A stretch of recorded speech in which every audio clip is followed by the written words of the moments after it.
You shall not commit adultery. I'm Father Kurt Hine with Light of Christ Anglican Church, and we are going through to be a Christian in Anglican Catechism. We are on the 7th commandment. Thou shalt not commit adultery. But before we get into this, let's go ahead and take a moment and pray. May the words of my mouth and the meditation of our hearts be always acceptable in your sight, O Lord, our rock and redeemer. Amen. Thank you all for your patience. I've been gone the last few weeks. Just been a really busy time at Light of Christ. Lots of good things happening. Our yearly camping retreat that we had a good turnout on just takes pretty much all of my time. So I'm glad to be back with you, and let's go ahead and look and see what we can learn from the Catechism this week.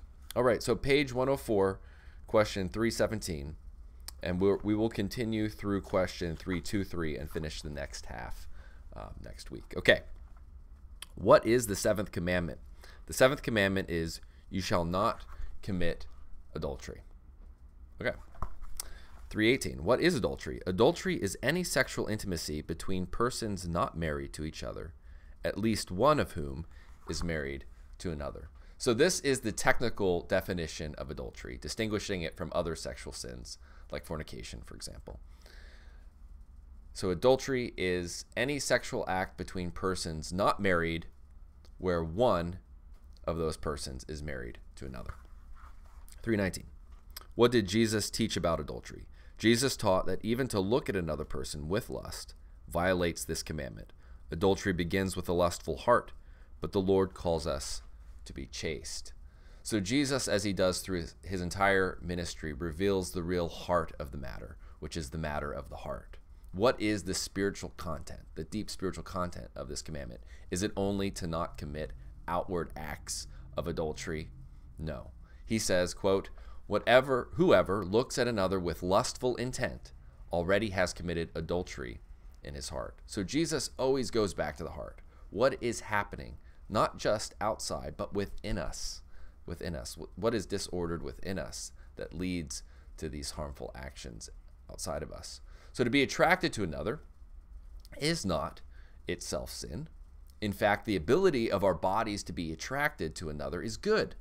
It's good. God made man and woman to be attracted to each other so that they would fulfill their calling to become married and have children and perpetuate the human race, right? Without sex, no kids. Without kids, no future of the human race. Okay, this innate attraction, though, needs to be molded and shaped by God's intention for us as humans. Just because we feel a certain way doesn't mean that we should feed those feelings, right? Instead, we should talk about them with a spiritual mentor and learn how to understand them in the context of following Jesus, who is Lord of all. That even includes our sexual inclinations. So, lust is when we join that bodily attraction for another with a fantasy in our mind, which of course in time can be quite a quick thing. But I think that's why this particular translation is so good and so important. Lust is born when we join it with our imagination. Then we are committing that active sin. So in other words, when the attraction is joined with the fantasy in our mind, that then is lust and sin. And so the ESV does a great job at translating Jesus in Matthew 5 when it says looking with lustful intent. So it's not that just attraction that's within us. No, that's not the point when it becomes sin in us. No, it becomes sin when our mind joins that with a fantasy in our mind. So instead of lust, Jesus is calling us to be chaste. And so we're going to talk about what that word means in a bit. Question 320. What does it mean for you to be chaste? Whether I am married or single, it means I will love and honor others as image bearers of God, not as objects of lust and sexual gratification, and I will refrain from all sexual acts outside of marriage. So God calls both married and single people, that means all people, to be chaste. To be chaste, the foundation of chastity is to love and honor others because they are made in the image of God. It's to treat other people as persons, as image bearers of God, not things to use. We refuse, those who are chaste refuse to objectify others in order for them to become a tool to gratify self, whether in the mind or acted out in some way. Marriage is not a license to lust. So lust can actually even be found within marriage. That is, using your spouse as an object for self-gratification. As a married man or woman, you are called to enter into sexual intimacy as a fruit of genuine love and honor of the other. This means loving your spouse as yourself, seeking for true love, that is, seeking the good of the other to be expressed through sex. This is what chaste sex fundamentally means. Then pleasure becomes the fruit of love, fruit of relationship, instead of something stolen at the expense of the other. That's what we're talking about here. 321. How do you benefit from chastity? Chastity establishes wise and godly boundaries that enable me to give freely of myself in friendship, avoid difficulty in marriage, and experience the freedom of integrity before God. Yet chastity allows us to give ourselves freely. Chastity fixes so many human problems. Wise and godly boundaries means that we can live more freely and enter more deeply into meaningful friendships of trust. We can be more real and vulnerable because we aren't constantly on guard in case someone else takes advantage of us. There can be trust because we know the people that we are close to are seeking our good, or they're not in it to use us. It's especially important between spouses so that both can experience sex as loving intimacy that brings real joy instead of being paralyzed by fear and anxiety, or having what the world would call great sex but lacks that true spiritual intimacy and dimension that God wishes it had. 322. What is marriage? Marriage is the exclusive, lifelong, covenantal union of love between one man and one woman, and a reflection of the faithful love that unites God and his people. Marriage is therefore holy and should be, quote, held in honor among all, unquote. There are many definitions of marriage in our culture, but Christian marriage, holy matrimony, has a specific definition.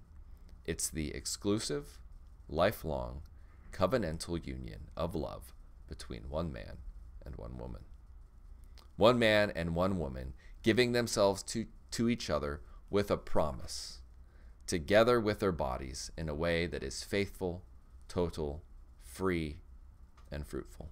In this, the marriage reflects the love of God for his people, a love that is also faithful to death, that is also total, giving himself all of himself to us on the cross, free, not under coercion, but freely given to us with the invitation to freely receive it, and fruitful, which generates life in us, the new life of the kingdom, the new life of a new heart like his.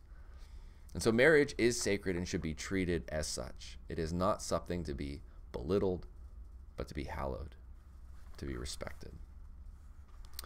And then finally, why did God ordain marriage? God ordained marriage for the procreation of children, to be brought up in the nurture and admonition of the Lord, for a remedy against sin and to avoid sexual immorality, for mutual friendship, help, and comfort, both in prosperity and in adversity, and for the benefit of family, church, and society. So, unlike what sociologists are calling the pure relationship model, where people enter into a prolonged relationship insofar as both parties find some sort of satisfaction from it, the Christian marriage has a different purpose, a clear purpose. That purpose is first to co-work with God in creating children, which then have a family in which to live and thrive, to be little disciples of Jesus.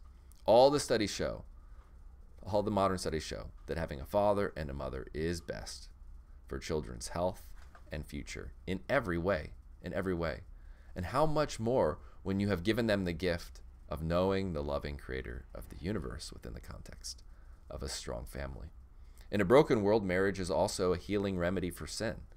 It provides an appropriate venue for the God-given sexual drive to be expressed. And within that loving context, the sexual drive can be further and further molded away from selfish lust towards self-giving love, a love that will place the other person above one's sexual desires. And it's for friendship. This is one of the best aspects of Christian marriage, to have someone that you befriend, who you learn with, weep with, laugh with, helping each other when one is down, the other can pull them up, being a team both in prosperity and adversity. And then finally, marriage, which creates family, is the bedrock of civilization. And so marriage exists for the benefit of others, the benefit of wider family, of church, of society.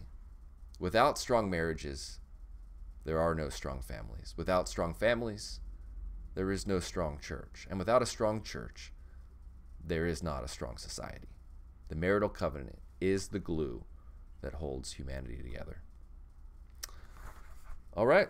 Well, thank you for watching this. If you liked this video, please hit the like button, leave a comment below, share it with your friends, and I will see you next week, Lord willing.